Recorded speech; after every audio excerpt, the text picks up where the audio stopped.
Hi, how you doing? This is Craig Beck from StopDrinkingExpert.com. Today, I want to talk about using hypnosis to quit drinking. Lots of questions around this subject. Probably the biggest of all is, does it work? Or is it just new age mumbo jumbo? Is there any evidence? And, well, the first thing to say is it's not new. You know, hypnotherapy, hypnosis has been used for thousands of years. If you go back to Egyptian times, the time of the pyramids, they were using hypnotherapy. And it has been practiced for many, many centuries with a great deal of respect and dignity. It's only kind of in the last 50 years that its reputation and image has been tarnished somewhat because of, you know, stage hypnotists using this amazing technique and process of the mind for entertainment purposes. And because stage hypnotism, in fact, all forms of hypnotherapy are not regulated and licensed. Anyone can do a course and become a hypnotist. You know, that means that some people have treated this process with respect and looked after the people on stage with them, and other people have done the opposite and completely abused the situation. And as a result, you know, hypnosis has gone from being this very respected, powerful, amazing technique of the mind to some sort of like parlor trick. And for that reason, when you see people saying, you know, you can stop smoking with hypnosis or you can quit drinking with hypnosis, there is a tendency to think, yeah, right. Yeah, right. It's just a scam. You know, how could it possibly work? So I wanted to shine some light on that and kind of explain a little bit more about it. I am a master hypnotherapist. I have been for 20 years now. And what I will say to you is some problem drinkers can quit drinking using only hypnosis. Now, there's some caveats with that statement. First of all, you'll notice I use the word problem drinker and not alcoholic, because problem drinkers are very different to alcoholics. Problem drinkers are in a loop with their drinking. You know, they may be functioning in every other aspect of their life. It's just that every day when they get home from work, they open a beer, and they open the next one, and before you know it, they've had 12 or whatever it is, and they're doing this every day. They're using alcohol to cope with the stresses and strains of modern life, but pretty much every other aspect of their life is normal. These people are problem drinkers. Now, alcoholics are physically dependent on the drug. Their body has become so accustomed to alcohol being there that it's almost like oxygen now. And if you take away the alcohol, even for a few hours, these people will have a severe physical reaction. Now, those are not the sort of people I help at my website. I talk to problem drinkers. So it's true that some problem drinkers can quit drinking using only hypnosis. And you may see products making that claim. However, it's a bit spurious to make that sort of statement because the numbers are very, very small. In my experience over the past 20 years doing this, 5, 7, 10%, something like that, of problem drinkers could possibly stop drinking using hypnosis alone. But generally, it's not enough. And the reason for that is, you know, alcohol is a learned addiction. It's not like heroin where you use heroin for a week and that's it, you're hooked. You're completely screwed. It doesn't work like that with alcohol. You can go decades without developing a problem, then all of a sudden you can't stop. And so it kind of weaves itself into the fabric of your life. It wraps itself around everything in your life. And so just to take hypnosis on its own is just not powerful enough to remove that sort of subconscious programming in your brain. So first of all, there's a difference between stage hypnosis and clinical hypnotherapy. Stage hypnosis is, I have been a stage hypnotist. And let me tell you, it is one of the most powerful feelings you could ever have as a human being. It's like being a puppet master, but instead of puppets, real people. It's incredible. And, when you work as a stage hypnotist, you're just looking for people who are very good at following the command of other people. So surprisingly, great subjects for a stage hypnotist are people like policemen, army officers, people like that, people who are used to following command. So you do a little suggestibility test with your audience, and you find, if you have 100 people in the audience, maybe you find 10 of them who are highly suggestible.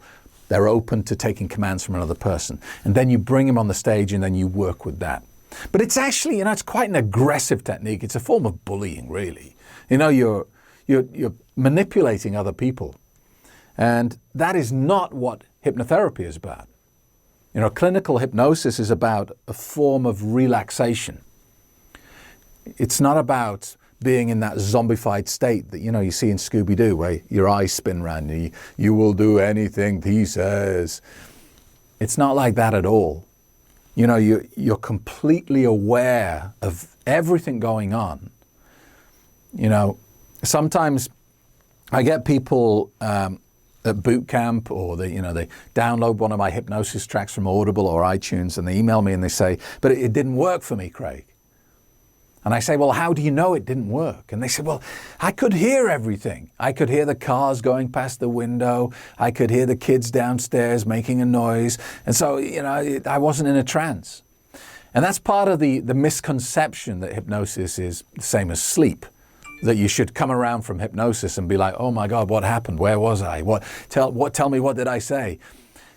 In hypnotherapy, you're completely aware. You're hyper aware. Because your eyes are closed, so you're no longer relying on your vision, so all your other senses are actually heightened. So of course you can hear the cars going past the window, you will notice smells in the room, you will hear, if the hypnotherapist moves or rustles some paper, you'll hear all that. So it's a state of hyper-awareness and at the same time hyper-relaxation. So how does it work? And the reason it works is because you have two parts of your brain. You have your conscious mind, your ego if you like, and you have your unconscious mind. And your conscious mind is very small, very weak, very pathetic, and it always has an opinion. It's always judging everything. Can't help it. It always evaluates. It's a filter, if you like. And then you've got your subconscious mind, which is infinitely powerful. It's vast. It can do millions of things at any one time without any input from you. Right now, it's beating your heart perfectly. It's controlling your body temperature. It's supplying oxygen to your muscles. It's aware of all the sounds, sights, and sensations. It's doing so many things at one time. It's amazing. But what you need to know about the subconscious mind is it has no filter. It has no judgment. It never questions anything. It has no opinion. It just does. Right? It's, basically manifests your beliefs into reality, but without a safety switch. So if you fundamentally believe deep down inside that you are an overweight individual, if you believe you're fat, you believe it, don't just think it, your subconscious will deliver that to you. It won't ever check in with you and say, are you sure you want to do this? This seems like a very bad idea. Are you sure you want to follow this path? Never checks. As long as the belief is established in your subconscious mind, it manifests into your life. This is kind of how the law of attraction works.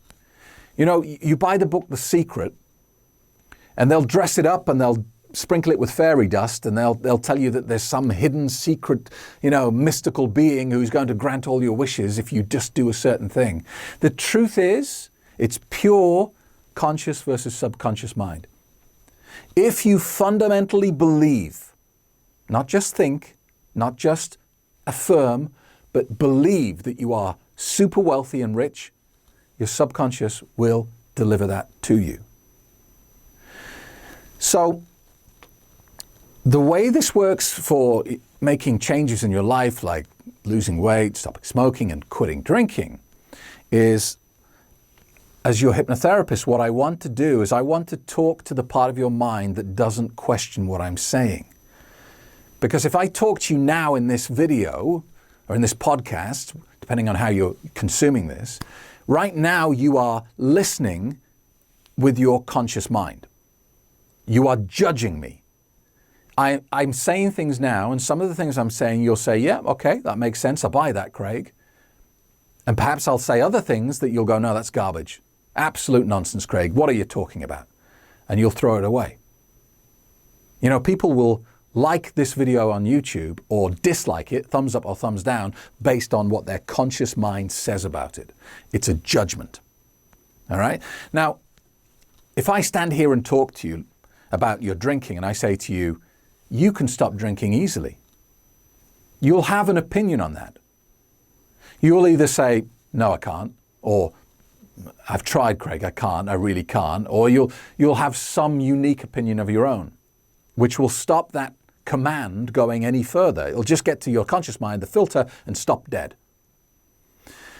That's not what we want, is it? So with a hypnosis track, I take you through a guided meditation, and slowly I relax your body and your mind and your breathing, and I kind of weaken that gateway, weaken that filter, so that you're no longer aggressively questioning everything I say.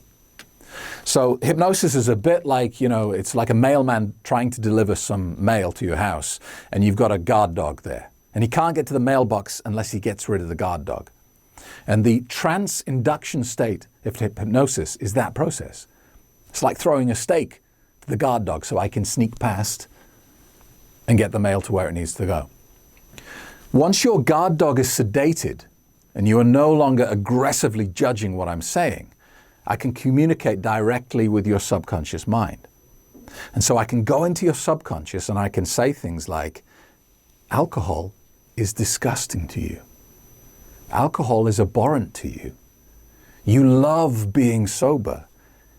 Every day you wake up and you instantly feel the benefits of being the happy, sober version of you. And because your subconscious mind doesn't judge this, doesn't question it, it just goes in and it gets buried inside you. And you may not be consciously aware of these programmings, but maybe the next day you'll wake up and you'll just think, I love waking up without a hangover. I love this energy. And maybe you won't even connect the two things together, but slowly this kind of subconscious message builds and grows and amplifies. And this is how hypnosis helps people to quit drinking. Now, like I said, on its own, I don't think it's enough. Back when I was a drinker, I tried hypnosis to quit drinking and it didn't work. And I've had very few people come to me and say, Craig, all I've ever done is listen to your hypnosis track and that's it. I think this is a multi-level approach. All right? You need to first understand the reasons why you drink.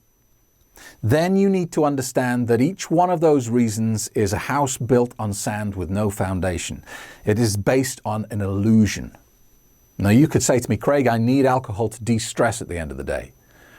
In the course online, I show you why that's not true. You can say things like, well, Craig, I can't get to sleep without alcohol. And again, in the course, I'll show you why that's not true.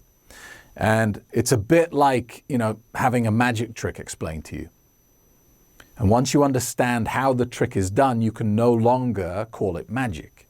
You can watch it, you can enjoy it, but you can't be fooled by it anymore. And it doesn't matter how long you live, you'll never be able to see that magic trick again and think it's magic. You'll only ever be able to see it as a piece of theatre from that point on. So, whether you come to a quit drinking boot camp or you take my online course, this is the first step to awaken you to the truth about alcohol, how it's been manipulating you. Then I give you some tools to deal with the different aspects of the addiction. For example, the first 2 weeks of quitting drinking, you're in something that I call the kick. This is the physical addictive nature of the drug. It's going to hit you with a stick to make you feel bad and then give you a carrot as a reward when you comply. And it's going to do this repeatedly. Carrot, stick, carrot, stick, carrot, stick, to keep you in the loop. So we deal with the first stage in a certain way. Then when you get past a couple of weeks, you're into the realms of psychological addiction. You're going to walk into a situation and suddenly get the urge to drink because you've anchored it to alcohol. A bit like Pavlov and his dogs. When he rang the bell and the dogs salivated because they expected food? The same is true with you. You'll walk into a wedding or something. You'll be invited to a wedding. You'll walk into the evening reception and bang, you get a crazy urge to drink. Why? Because you have anchored that environment to drinking many, many times over the year. And now, just like Pavlov's dogs, you have a specific response to that stimulus. You don't get any choice on it, and the dogs didn't get any choice. And you won't necessarily connect the two things. You know, you won't walk into that environment and get the urge to drink and go, oh, I just triggered an anchor. It doesn't work like that. This is all going on at a subconscious level. So the next part of the course online, I give you the tools, the four things to do if you ever want to drink. And do you know how effective this is? It's like, if you do the four things, you won't drink. Period. Full stop. That's it. 99.9% of the people on my course who email me and say, Craig, I drank last night, didn't do the four things. I always say, did you do the four things? And they say no. And I go, do the four things. If you do the four things, you don't drink. It's that black and white. And then the kind of final stage of the course is hypnosis. And the reason I put hypnosis in there at the end is because I see it as an accelerant. I think you can, some people say, Craig, I want to do your course, but for religious reasons, I can't do hypnotherapy. It just goes against my religion. Will it still work for me? And it absolutely can. I firmly believe that you can stop drinking with the first three stages. I just think if you put hypnotherapy in there, it makes it quicker and easier. So that's why it's in there at the end. Now, the final thing I want to say to you is, if you do become a member of my program or you come to boot camp, you're going to get all of my hypnosis library free anyway. It's like $800 worth. I give it to you free. And it's not just about drinking, it's about every aspect of life. You want more wealth? There's a track for that. You want to be slimmer? There's a track for that. It goes on and on and on. But if you want it to be super effective, if you want it even more powerful, then I can also do you a custom hypnotherapy track. This is where I actually write a script specifically for your situation and for you. I use your name repeatedly in it, and I talk specifically about your life. And I believe that makes it like 10 times more effective than an off-the-shelf product. And here's why. Firstly, the most beautiful word on planet Earth is your name. To me, the most beautiful word on planet Earth is Craig. To you, it's different. It's your name. It's what your mother called you. It's what your father called you. It's what your partner calls you. It's what your friends who love you call you. And so, when we hear our name, our ears prick up. Even if it's, if someone's not even talking about us, it's just they've got the same name and you hear them, 50 foot away, and your ears prick up. And you hear a word that, so far away, if it was any other word, you wouldn't have heard it. Because it's so subconsciously programmed deep into us. It's one of the first words we ever heard, and it stayed with us through our entire life. So just using your first name in the hypnosis track massively amplifies how deep the subconscious commands go. But also, when it's custom scripted for you, you avoid any jarring effect. If you download an off-the-shelf hypnotherapy track and you don't have kids, and at some point in the track I talk about how amazing it's going to be a fantastic parent, there may be a kind of, a jarring effect where you slightly come out of trance, where you go, whoa, I'm not a parent, I don't want kids, and it breaks the process. Obviously, if the track is custom scripted for you, then that doesn't happen. You stay smoothly and perfectly in the process. So that's available if you want it. You can go to the website, stopdrinkingexpert.com. You can even go to craigbeck.com. There are details on how you get a custom hypnosis track. You don't have to be a member of the program. You can just do it as a one-off if you want. So thank you very much for joining me today. I hope that helps kind of shed some light on the whole hypnosis thing. If you are seriously worried about your drinking and you're ready to say enough is enough, then look, why don't you do something about it today? Why don't you go to the website, stopdrinkingexpert.com, and join me for a free quit drinking webinar today. I'll give you a copy of my book, Alcohol Lied to Me, free as a gift, just as a thank you for turning up and staying till the end. Or come to boot camp. If you just want to nail this in one amazing day, come to Quit Drinking Boot Camp. Next one is London, then Chicago, then Dublin, And I'm thinking the next one will be New York, but I don't know yet. But go to the website, stopdrinkingexpert.com, and you'll find the dates and details on how you book. Thank you so much for watching and being with me today. See you in the next episode.